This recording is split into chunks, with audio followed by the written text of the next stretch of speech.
ভারতে নিযুক্ত মার্কিন যুক্তরাষ্ট্রের রাষ্ট্রদূত সার্জিও গোর ৩০শে জুলাই ঢাকায় আসবেন ২ দিনের সফরে। এই নিয়ে অনেক কথাবার্তা হচ্ছে। এই ভিজিট সম্পর্কে মূল যে জিনিসগুলো সবার জানা দরকার সেটা নিয়ে এই বক্তব্যটা দিচ্ছি। প্রথমে দেখি আমরা যে সার্জিও গোরটা কে। সার্জিও গোর ১৯৮৬ সালে জন্মগ্রহণ করেন উজবেকিস্তানের টাশকেন্টে। দেখা যাচ্ছে যে উনি আসলে মূলত রাশিয়ান ডিসেন্ট একজন মানুষ, অর্থাৎ ওনার ফোরফাদাররা রাশিয়ান ছিলেন। অরিজিনাল হলো রাশা, জন্ম উজবেকিস্তানে, তারপরে বোঝাই যাচ্ছেন মাইগ্রেন্ট, এবং মার্কিন যুক্তরাষ্ট্রে গিয়ে এই ৪০ বছর বয়সে প্রেসিডেন্ট ডোনাল্ড ট্রাম্পের একজন ঘনিষ্ঠ মানুষ হতে পেরেছেন। এতেই বোঝা যায় যে সার্জিও গোর একজন কামিল মানুষ, দক্ষ মানুষ। তিনি রিপাবলিকান পার্টিতে জয়েন করেছেন। পরবর্তীতে প্রেসিডেন্ট ট্রাম্পের বড় ছেলে ডোনাল্ড ট্রাম্প জুনিয়র, তার সাথে তার গভীর সম্পর্ক হয়। ট্রাম্পের সেকেন্ড মেয়াদে যে ইলেকশন, সেখানে যে খরচপত্র যেখানে হতো সেটাতে তিনি কন্ট্রিবিউট করেছেন, এবং গোর সবচেয়ে বেশি জনপ্রিয় হয়ে গেছেন ট্রাম্পের কারণ প্রেসিডেন্ট ট্রাম্পের বড় ছেলে যে ডোনাল্ড ট্রাম্প জুনিয়র এবং তার সাথে মিলে এই সার্জিও গোর, তারা একটা পাবলিশিং হাউস খুলেছেন। সেই পাবলিশিং হাউসে ডোনাল্ড ট্রাম্পের একটা বই তারা বাইর করেন, জার্নি টুগেদার। এই বইটা ইউএসএতে বেস্ট সেলার হয়, ডোনাল্ড ট্রাম্পকে পরিচিতি দেয়। এই জার্নি টুগেদার মানে একত্রে ভ্রমণ আর কি জীবনে। উনি ওনার রাজনীতি, যে রিপাবলিকান পার্টিতে ওনার যে ঘনিষ্ঠ সহচররা আছে তাদের সাথে উনি যে জার্নিটা করেছেন, এবং ওনার যে মাগা, মেক আমেরিকা গ্রেট এগেইন, যেখান থেকে আমাদের তারেক রহমান সাহেব নিয়েছেন যে বাংলাদেশ ফার্স্ট, এই মেক আমেরিকা গ্রেট এগেইন যে মুভমেন্ট যা তিনি শুরু করেছেন, তার একজন সঙ্গী হলো ডোনাল্ড ট্রাম্পের সঙ্গী হলো এই সার্জিও গোর। এবং সার্জিও গোর আর ডোনাল্ড ট্রাম্পের ছেলে মিলে যে পাবলিশিং হাউস খুলেছেন, সেখানে বই তারা বের করেছে। বইগুলো তারা কমার্শিয়ালি সাকসেসফুল করেছে। এই হলো সার্জিও গোরের মোটামুটি পলিটিক্যাল পার্সোনাল ক্যারিয়ার। গোর নিজেরও ব্যবসা বাণিজ্য ছিল, উনিও একজন মিলিয়নিয়ার। ফলে ডোনাল্ড ট্রাম্পের পছন্দ হওয়ার পেছনে গোর অল্প বয়সে অনেক সাকসেস দেখিয়েছেন, বিশেষ করে ট্রাম্প সাহেবের বইয়ের প্রচারে এবং প্রকাশনায়। সুতরাং সার্জিও গোরকে আমরা খুবই ইম্পর্টেন্ট মানুষ হিসাবে ধরে নিতে পারি। আর ডোনাল্ড ট্রাম্প এই ধরনের ইয়াং ম্যানদের সাথে ইয়াং ম্যানদের নিযুক্ত করতে খুব পছন্দ করেন। আমরা দেখেছি যে ইরান বা মধ্যপ্রাচ্যের যে কোনো আলোচনায় ট্রাম্পের প্রফেশনাল কূটনীতিকদের চেয়েও তার বড় মেয়ে ইভাঙ্কা ট্রাম্প এর হাজব্যান্ড, সে খুব কুশনার, জেরার্ড কুশনার, একজন ইহুদি, এবং সে খুব সেখানে সেই আলোচনাগুলোতে থাকে এবং প্রাধান্য বিস্তার করে। তাছাড়া আমরা যদি ট্রাম্পের vice president, secretary of state, এরকম আরও অনেককে দেখি, এরা সবাই, অনেকেই কিন্তু ওনার অ্যাডমিনিস্ট্রেশনে অনেক ইয়াং পিপল আছে। আমি মনে করি যে এই ধরনের ইয়াং পিপল নিয়োগে সুবিধা অসুবিধা দুটোই আছে।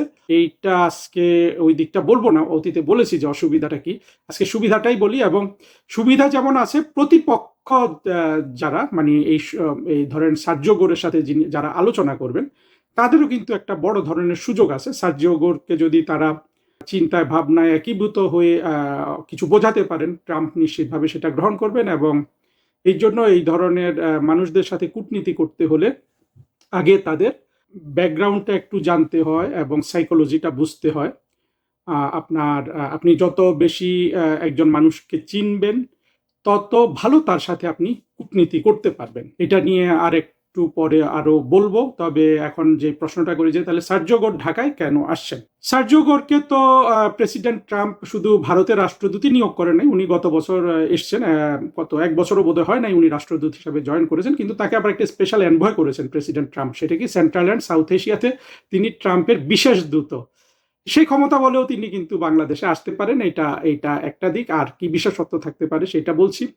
আবার প্রেসিডেন্ট ট্রাম্প এটা একটু নতুন কিনা জানি না, আগে এরকম তো দেখি নাই। উনি যে টার্কিতে ওনার যে রাষ্ট্রদূত, তারও এরকম একটা দায়িত্ব আছে, সিরিয়া টিরিয়া, আরো একজন রাষ্ট্রদূতের, অর্থাৎ তিনি 2-3 জন রাষ্ট্রদূতকে এখন স্পেশাল এনভয় করেছেন। কিন্তু ইউনাইটেড স্টেটস এটা সবসময় করে। আগে আমরা দেখেছি যে যখন Hillary Clinton secretary of state ছিল, বা বারাক ওবামা, আর তার আগে প্রায় সব প্রেসিডেন্টের আমলেই মার্কিন যুক্তরাষ্ট্রের এইসব বিশেষ দূত থাকে। আফগানিস্তান বিষয়ক বিশেষ দূত, ইরাক বিষয়ক বিশেষ দূত, মধ্যপ্রাচ্য বিষয়ক বিশেষ দূত, বলকান বিষয়ক বিশেষ দূত, এরকম অনেক বিখ্যাত বিখ্যাত রাষ্ট্রদূতদের আগে সরকারগুলো, রাষ্ট্রদূত মানে ক্যারিয়ার, মোস্টলি তারা কিন্তু ক্যারিয়ার ডিপ্লোমেট ছিল। এই যে সার্জিও গোরের মতো এরকম মানে নন ক্যারিয়ার, নন প্রফেশনাল ডিপ্লোমেট আগে ওইরকম নিয়োগ করা হতো না। তার মানে হলো যে প্রেসিডেন্ট ট্রাম্প, একে তো উনি নানানভাবে একটু ডিফারেন্ট। আবার বোঝাই যাচ্ছে যে ক্যারিয়ার ডিপ্লোম্যাটদের উপর ওনার খুব একটা আস্থা নাই আসলে, কারণ ইরান সহ বড় বড় যত ধরনের আলোচনা হয় সেখানে ক্যারিয়ার ডিপ্লোম্যাটরা হয়তো থাকে, কিন্তু ফোর ফ্রন্টে ওই ভাইস প্রেসিডেন্ট আর জেরার্ড কুশনারকেই দেখা যায় আর কি। সেই বিশেষ দূত হিসাবে তিনি আসতে পারেন।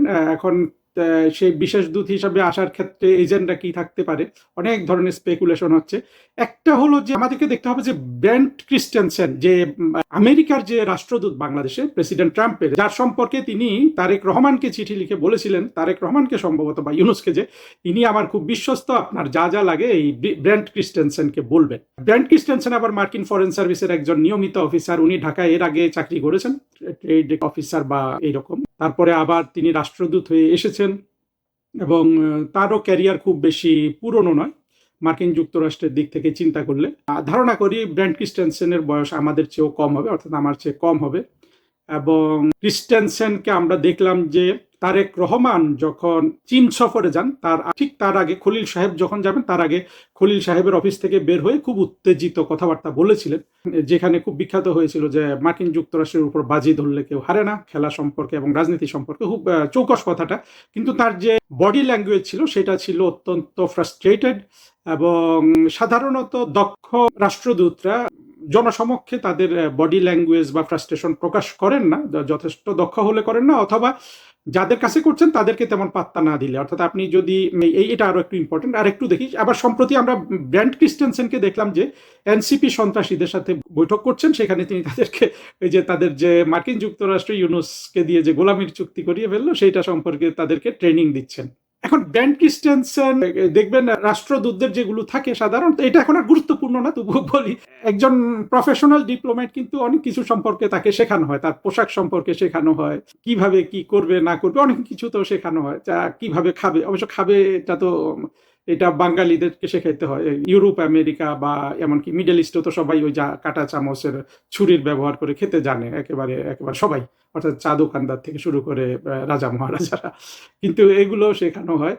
তা আমরা দেখলাম যে ব্রেন্ট ক্রিস্টেনসেন তিনি এক ধরনের জুতা পরছেন, তার জুতার উপরে মোজা একেবারে উলের মোজার মতো মনে হচ্ছে, মোটা মোজা, চক্রা বকরা চক্কর বক্কর স্ট্রাইপড মোজা, এবং প্যান্ট অনেকটা উপরে উঠে আছে। পোশাক আশাকে ডিপ্লোম্যাটদের কি বলবো যে ফর্মালিটিস, এইটা এখন আর খুব বেশি কোথাও কাজ করে না, কিন্তু তারপরেও একটা পর্যায়ে কাজ করে। কিন্তু যখন দেখা যাচ্ছে যে সেই পর্যায়েও কাজ করে না, যেটা আমরা ক্রিস্টেনসেন সাহেবের ব্যাপারে দেখি, তখন আপনি কিভাবে এটাকে মূল্যায়ন করবেন যে ক্রিস্টেনসেন সাহেব এগুলো কিছু জানে না? কিন্তু জানে না কি বলতে পারবেন একজন ফরেন সার্ভিস অফিসার সম্পর্কে? আরেকটা হলো যে এগুলোকে তারা পাত্তা দেয় না, অর্থাৎ যেই রাষ্ট্রে সে কাজ করছে তার যেসব হর্তাকর্তাদের তারা বৈঠক করছে তাদেরকে তারা গুরুত্বপূর্ণ মনে করে না। এটা খেয়াল রাখবেন আপনি। এই যে আমি এখন যে পোশাক পরে এখানে বক্তৃতা দিচ্ছি, হতে পারে যে আমার উচিত না আর একটু ভালো পোশাক পরা, এটা আপনি বলতে পারেন, কিন্তু একটা জিনিস হলো যে আমি তো এখন একটা সংগ্রামের মধ্যে আছি, সেটা হলো জননেত্রী শেখ হাসিনাকে তার হাতে রাষ্ট্র ক্ষমতা আসুক, সেজন্য আমি কাজ করছি। আমাকে এখন আপনি অনেক বলতে পারেন এক যোদ্ধা। কাজেই আমার পোশাক আশাক বা প্রতিদিন দাড়ি শেভ করে আপনাদের সামনে আসবো সেটা প্রত্যাশিত নয়। কিন্তু আমি যদি কোনো দেশের রাষ্ট্রদূত হয়েও একই রকম করি তাহলে কি হবে? হয় আমি আমার কাজকে গুরুত্ব দেই না, অথবা আমি যাদের কাছে কাজটা করছি তাদেরকে আমি মানুষই মনে করি না। আপনি দেখবেন আপনি যত বড় লোকের বাসায় যাবেন তত ভালো পোশাক পরার চেষ্টা করবেন, যে লোকে আপনি যত সমীহ করেন তার সামনে আপনি তত ভালো পোশাক পরে যেতে চেষ্টা করবেন। কিন্তু আমরা ব্রেন্ট ক্রিস্টেনসেনের বেসিক ইয়েগুলাও কিন্তু পাচ্ছি না। এটা বিভিন্নভাবে ব্যাখ্যা করা যেতে পারে, বাট এগুলো খেয়াল করার বিষয় আর কি। আমি যে প্রশ্নটা আসলে তুলছি, সার্জিও গোর আসার একটা কারণ হতে পারে যে ব্রেন্ট ক্রিস্টেনসেন রাষ্ট্রদূত হিসাবে হয়তো যথেষ্ট ভালো করছেন না, হতেও পারে নাও হতে পারে। তার যে পদাধিকার বলে তো সার্জিও গোর এমনিতেই তার অধীনে যতগুলা দেশ দেয়া হয়েছে, তাকে স্পেশাল এনভয় করা হয়েছে মার্কিন যুক্তরাষ্ট্রের প্রেসিডেন্ট থেকে, প্রতিটা দেশই তিনি এক দুইবার সফর করবেন, সেটা প্রত্যাশিত। সুতরাং তারা অনেক সময় বেশি সফর করেন, রাষ্ট্রদূত ব্যর্থ হইলে বা রাষ্ট্রদূত অতিরিক্ত সফল হলেও করা যেতে পারে যে খুব সফল হচ্ছে, গিয়ে দেখি একটু কথা বলে আসি। আবার এই রাষ্ট্রদূতগুলোও কিন্তু দিল্লিতে যেতে পারে, যদি ব্রেন্ট ক্রিস্টেনসেন দিল্লিতে যায় নিশ্চয় আমাদের দেশে হইচই পড়ে যাবে। সার্জিও গোর আসার এটা আরেকটা স্পেশাল কারণ যেটা ভাবা হচ্ছে যে, এবং যেটার যথেষ্ট সত্যতা আছে, সেটা হলো মার্কিন যুক্তরাষ্ট্রের নীতি বাংলাদেশে পাশ করছে কিনা, অর্থাৎ নীতির সাফল্য তারা পাচ্ছে কিনা। এই জায়গায় কিন্তু একটা বিশাল ঘাটতি আছে। মার্কিন যুক্তরাষ্ট্র আসলে যেইভাবে এককভাবে জঙ্গিদের সাথে মিশে বাংলাদেশের রাষ্ট্রটা দখল করেছিল, 2024-এর জঙ্গিদের দিয়ে, সেইভাবে কিন্তু তারা সাফল্যটা পায় নাই। সেই সাফল্যটা ছিল তাদের প্রথমে তো তারা ইউনূসকে দিয়ে, জঙ্গিদের এবং ইউনূস জামাতকে দিয়ে দেশ দখল করিয়ে ফেললো। সেইটা যতক্ষণ কন্টিনিউ করেছিল ততক্ষণ কিন্তু তাদের সাফল্যটা ছিল, অর্থাৎ তারা যাদেরকে রাষ্ট্র দখল করতে দিয়েছিল তারা রাষ্ট্র দখল করে রেখেছে। কিন্তু পরবর্তীতে বিভিন্ন কারণে, বিশেষ করে এইখানে মার্কিন যুক্তরাষ্ট্র একটু ঠেকে গেছে যে তারা এমন একজন দৈত্যকে বড় করেছিল ইউনূস, সে এত লোভী, এত বাজে মানুষ হিসাবে, এত খারাপ। এই খারাপটা নিয়ে আমি আজকে আমার একজন গেস্টের সাথে আলোচনা করবো। মানে এত ভাবে সাধারণ মানুষের দুঃখ দুর্দশার প্রতি ভাবলেশীন যে এই ইউনূস যদি আরো বেশি দিন ক্ষমতায় থাকে, মার্কিন যুক্তরাষ্ট্র বুঝেছিল যে বাংলাদেশের মানুষ একেবারে ইউনূসকে না শুধু, মার্কিন যুক্তরাষ্ট্র জুতা পেটা করে বাংলাদেশ থেকে বের করে দিবে। সেটা একটা কারণ ছিল যে ইউনূস আর বেশি দিন থাকতে পারেনি। কিন্তু ইউনূস তো অনেক চালাক, এবং সেই থ্রেডটা, মানে সেই সুতাটা তাদের হাতে, যে সুতাটা তারা টানতে পারতো সহজে, সেই সুতাটা ঢুকানোর জন্য সার্জিও গোরের চেষ্টা থাকা খুবই স্বাভাবিক। অর্থাৎ আমি যেটা বলতে চাচ্ছি যে তারেক রহমানের সাথে দেখা করে ইউনূসকে যদি রাষ্ট্রপতি বানানোর জন্য চাপ দেয়, এতে অবাক হওয়ার কিছু থাকবে না। কারণ হলো যে এই তারেক রহমান সাহেব ক্ষমতায় এসে আবার চীনে চলে গেলেন। উনি ভারতে গেলেন না, উনি চীনে চলে গেলেন। অর্থাৎ বাংলাদেশের জঙ্গিরা, যদিও তারা মার্কিন যুক্তরাষ্ট্রের সাথে এক হয়েছিল, এবং মার্কিন যুক্তরাষ্ট্র জানে যে এই জঙ্গিগুলোকে কাজে লাগানো যায় যে কোনোভাবে, বাট জঙ্গিগুলো জানে যে মার্কিন যুক্তরাষ্ট্র অত নির্ভরশীল না। কারণ হলো এই জঙ্গিদেরই এক ফোরফাদার বা গডফাদার বা আদর্শিক নেতা বিন লাদেনকে মার্কিন যুক্তরাষ্ট্র কি করেছে সেটা তারা জানে। অর্থাৎ দেখেন, দুইটা পক্ষ একজন আরেকজনকে খুন করে ফেলবে, কিন্তু ওরা একত্রিত হয়ে বাংলাদেশের একটা দেশ দরদি, দেশের প্রকৃত উন্নয়ন করছিল এরকম একটা সরকারকে ফেলে দিল। আবার এই জঙ্গিগুলো মার্কিন যুক্তরাষ্ট্রের চেয়ে দেখা যায় যে চীনের প্রতি বেশি আস্থাশীল। এদেরই তারেক রহমানের সরকারকে যারা প্রভাবিত করছে বিভিন্নভাবে, তারাও বলেছে না আপনি চীনের কাছে যান। আরেকটা ইয়েছে যে আমেরিকা তো নিজেদেরই টাকা নাই, দিবে কোথা থেকে, চীনের টাকা আছে অনেক, দিবে। এইভাবে তারেক রহমান সাহেব চীনে গেলেন একটা কম্পালশনের বেসিস, আর ওনার একটু ইন্ডিপেন্ডেন্স দেখানোর জন্য যে না, ওই ভারতের সাথে আমরা চোখে চোখ রেখে কথা বলি, ভারতে যাব না। এইটা মার্কিন যুক্তরাষ্ট্রকে আরো হতাশ করেছে এই জন্য যে চীন যে করিডোর করবে, ইকোনমিক করিডোর, তারপরে মংলা পোর্ট পাচ্ছে, এইভাবে নানানভাবে বাণিজ্য চুক্তি করলো মার্কিন যুক্তরাষ্ট্র।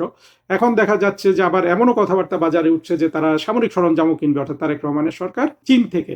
যদিও তারেক রহমান সরকার মার্কিন যুক্তরাষ্ট্রের প্রতি বিশ্বস্ত থাকবে এমন প্রতিশ্রুতি দেখানোর জন্য উনি ক্ষমতায় আসার সাথে সাথে ওই যে বোয়িং বিমান কিনে ফেলেছিল, দেখানোর জন্য যে বাণিজ্য চুক্তি কিন্তু আমরা মেনে চলছি। তারপরও মার্কিন যুক্তরাষ্ট্র যে সম্পূর্ণ আস্থা রাখতে পারবে এমন কোনো কথা নাই। মনে হচ্ছে যে আস্থা রাখতে পারেনি। ব্র্যান্ট ক্রিস্টেনসেন বাংলাদেশে এসেছিলেন, উনি কিন্তু সিনেটে বলে এসেছিলেন যে চীনের প্রভাব উনি কমানোর চেষ্টা করবেন। দেখা গেল যে সেইভাবে যদি আমরা দেখি, ব্র্যান্ট ক্রিস্টেনসেনের সামনে দিয়ে তারেক রহমান যেভাবে চীন চলে গেলেন, সেইভাবে তো ব্র্যান্ট ক্রিস্টেনসেনের ওই কথাটা মানে এত সহজ না, সহজে বলা উচিত না, তবু যেটা বললেন সেটা সফল হলো না আর কি। তারেক রহমান সাহেব চীনের উপর অন্তত প্রোটেকশনের জন্য, যেটা মার্কিন যুক্তরাষ্ট্রের উপর নির্ভর করার কথা, সেটা দেখা যাচ্ছে যে উনি চীনের উপরও নির্ভর করছেন। এখন সার্জিও গোর বাংলাদেশে আসলে এই জিনিসগুলো তো তুলবেন, যে ইউনূসকে রাষ্ট্রপতি করা চাপ থাকতে পারে বা যে কোনোভাবে হোক। অর্থাৎ ওই যে ক্রিস্টেনসেন যে বলেছিল উত্তেজিত হয়ে যে মার্কিন যুক্তরাষ্ট্রের উপর বাজি ধরা, সেইটা নিশ্চিতভাবে গোর সাহেব এখানে তারেক রহমানের সরকারকে স্মরণ করিয়ে দিবে।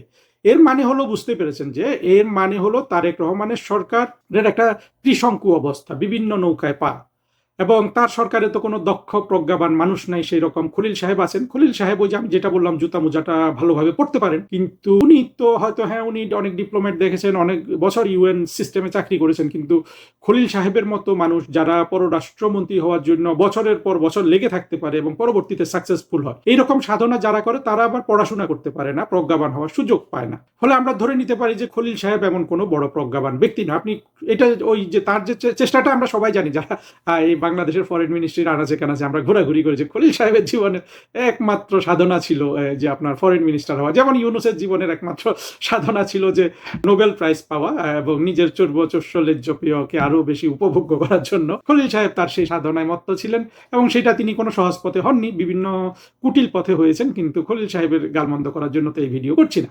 এইভাবে দেখা গেল যে সার্জিও গোর সাহেবের ভিজিটের এই কারণগুলো থাকতে পারে এবং এই জিনিসগুলো আলোচনা হবে। অনেকটুকু আলোচনা করলাম সার্জিও গোরের এই ভিজিট নিয়ে। আওয়ামী লীগের কূটনীতি সংক্রান্ত একটা আলাদা ভিডিও করব ভেবেছিলাম, এটাতেই বলবো। এখন দেখলাম যে এই ভিডিওটাই অনেক বড় হয়ে গেছে। বাট আমার মনে হয় সার্জিও গোরের ভিজিট সংক্রান্ত যত ধরনের গুজব এবং কল্পনা, স্পেকুলেশন, ঘটনা যা যা বলা হচ্ছে, সেগুলো সম্পর্কে আপনারা একটা সুস্পষ্ট ধারণা পেয়েছেন।